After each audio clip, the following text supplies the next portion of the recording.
तमिलनाडु में हुए इस रेल हादसे को लेकर रेलवे की सुरक्षा सिस्टम पर एक बार फिर से सवाल खड़े हो रहे हैं। लेकिन बड़ा सवाल ये कि जिस ट्रेन को मेन लाइन से जाने का ग्रीन सिग्नल मिला था, आखिर वो अचानक लूप लाइन पर कैसे चली गई? ये रिपोर्ट देखिए।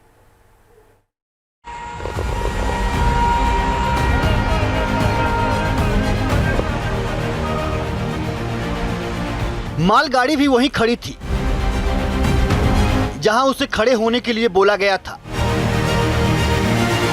सिग्नल भी फेल नहीं हुआ, तो सवाल यह है कि एक्सीडेंट हुआ कैसे?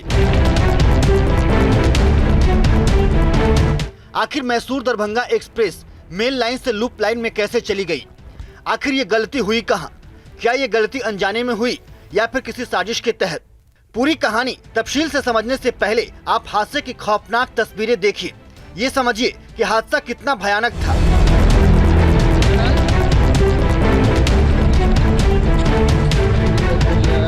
कवराईपेट्टी रेलवे स्टेशन। ये स्टेशन कुल 2 लाइन वाला स्टेशन है, यानी यहाँ ट्रेन की 2 पटरियां ही हैं। इनमें से एक मेन लाइन की है और एक लूप लाइन की। अब सवाल ये है कि मेन लाइन और लूप लाइन में क्या फर्क है? मेन लाइन वो होती है जिस पर सीधी गाड़ियां चलती हैं। लूप लाइन एक एडिशनल लाइन होती है जो दूसरी गाड़ियों को निकलने के लिए यूज की जाती है। 11 अक्टूबर की रात जब यह हादसा हुआ, उस वक्त कवराईपेट्टी रेलवे स्टेशन की लूप लाइन पर एक मालगाड़ी खड़ी थी। बागमती एक्सप्रेस के को पायलट को मेन लाइन पर चलने की ग्रीन सिग्नल मिला था, यानी बागमती एक्सप्रेस को सीधे जाना था।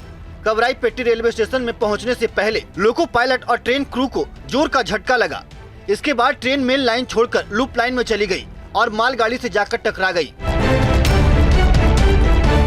इस रूट पर ट्रेन की अधिकतम स्पीड 130 किलोमीटर है। शुरुआती जांच से पता चला है कि हादसे के वक्त बागमती एक्सप्रेस 75 किलोमीटर प्रति घंटे की रफ्तार से जा रही थी, यानी ड्राइवर तेज गति से गाड़ी नहीं चला रहा था।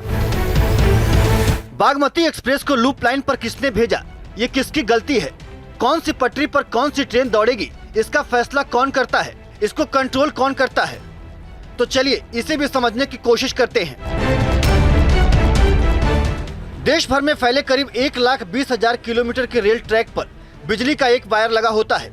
इस वायर में करंट तो होता है, लेकिन बेहद कम वोल्टेज का।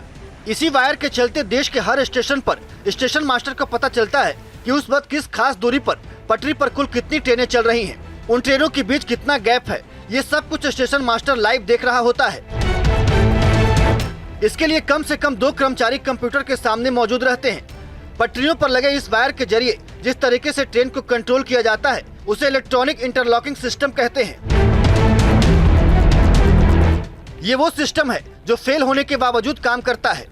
मसलन एक ही पटरी पर 2 ट्रेनें आमने सामने आ रही हों या फिर एक ही पटरी पर 2 ट्रेन बेहद नजदीक हों, तो ये सिस्टम उसे पकड़ लेता है और फौरन ही सिग्नल से लेकर बाकी स्टाफ को वक्त रहते आगाह कर देता है। अगर मान लें कि सिस्टम की चेतावनी के बावजूद कर्मचारी उस पर ध्यान नहीं देता है, तो भी हादसा नहीं हो सकता, क्योंकि ऐसी किसी भी गलती को पकड़ने के साथ ही इलेक्ट्रॉनिक इंटरलॉकिंग सिस्टम फौरन इस सिग्नल को रेड कर देता है। इतना ही नहीं, वो गाड़ी की रफ्तार भी रोक देता है। अब ये जांच का विषय है कि जब बागमती एक्सप्रेस के को पायलट को मेन लाइन पर चलने का ग्रीन सिग्नल मिला था, तो गाड़ी लूप लाइन में कैसे पहुंच गई?